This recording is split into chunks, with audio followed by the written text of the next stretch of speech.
Hello, dear children. How are you all? Hopefully, you all are happy, healthy, and excited for today's story. Without delay, let's begin. Once in the sun-scorched plains of Rajasthan, the earth was tired. It was so thirsty that it had cracked open like a giant puzzle with missing pieces. The wells were dry, the birds had stopped singing, and the young people were leaving their homes because there was no life left in the dust. In this land lived a man named Rajendra Singh. He wasn't a king and he didn't had a magic wand. He was a doctor who had grown up in a poor family, working hard to earn his white coat. But when he returned to village to heal the people, he noticed something strange. I can give them medicine, Rajendra thought. But how can they be healthy if the land itself is dying? Their real disease isn't a fever, it's a lack of water. And then the first spark appeared, the old man's wisdom. Rajendra wanted to help, but he didn't know how to fix a whole desert. One day, he met an old villager named Mangulal. Don't study our blood, son, Mangulal said, pointing to the dry ground. Study the rain. Our ancestors knew how to catch the clouds. We have just forgotten. Mangu showed Rajendra a johad, an ancient crescent shaped earthen dam. It wasn't fancy technology.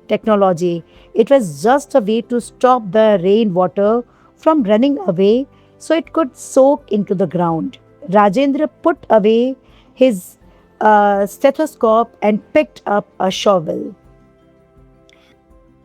At first, the people laughed. A doctor digging in the dirt has gone mad. They whispered. Even the government officials came with paper and fines saying, "You can't build here. It's against the rule to touch the water." But Rajendra didn't stop. He and his team at Tarun Bharat Sangh kept digging. When the first monsoon arrived, the little dam held. To everyone's shock, the dry well nearby, which he had been empty for 20 years, suddenly filled with cool, clear water. The laughter stopped and the village began to hope. And then the second spark appeared, the river that woke up. As the years passed, Rajendra's mission grew. One of his most incredible moments happened at the Aravi River. For decades, this river had been nothing but a dry, sandy path. It was dead. Rajendra gathered the villagers. If one dam can save a well, he said, hundreds of them can save a river. Then he struggled. It took years of back breaking work. They built over 300 small earth dam along the riverboard. The miracle happened then. One evening, after a heavy rain, a soft sound echoed through the valley. Gurgle, splash, the Aravi River had started to flow again. And what was the result? Because the river was alive, the trees grew back.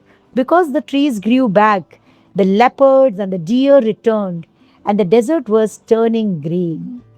And then the third spark appeared, that is, water parliament. Rajendra realized that water didn't belong to the government or to him, it belonged to the community. But a big company wanted to take the water from the Aravi River to sell it. Rajendra didn't call a lawyer, he called a meeting. He helped the villagers form a river parliament. Farmers, mothers, and elders sat together to decide how much water each person could use. They stood up to the powerful companies and won because they were united. Rajendra looked at the flowing water and the children playing in the greenery and realized his true purpose. I was born not just to live for myself, but to be a voice for the earth and its people. The moral of the story is nature provides for our need, but we must be its guardian. One person with a shovel and a vision can turn a desert into a garden, but a community working together can change the world. And this is the lesson we learned from this story. Afterwards, Dr. Rajendra uh, helped out many states and villages storing water, restoring water. What are the key lessons of today's story? First is empathy. Real healing starts by looking at the roots of a problem, not just the symptoms. Second thing we learn is persistence. Don't let the laughter of the people stop you from doing what is right. Okay. And third, that is respect for tradition. Sometimes the best solutions for the future are hidden in the wisdom of our ancestors. And this is what we learned from today's story. Hopefully, you all must have enjoyed today's story. Please do share this story with your friends, relatives, neighbors, cousins, school friends. This kind of inspiring personalities you would be having in your lessons also, Hindi and English. So hopefully this information will help you there also. So please share this story with your friends, relatives, neighbors, cousins, school friends, everyone. Do subscribe to our channel. We'll meet tomorrow with a new story. Till then, take care. Bye bye. Lots of blessings.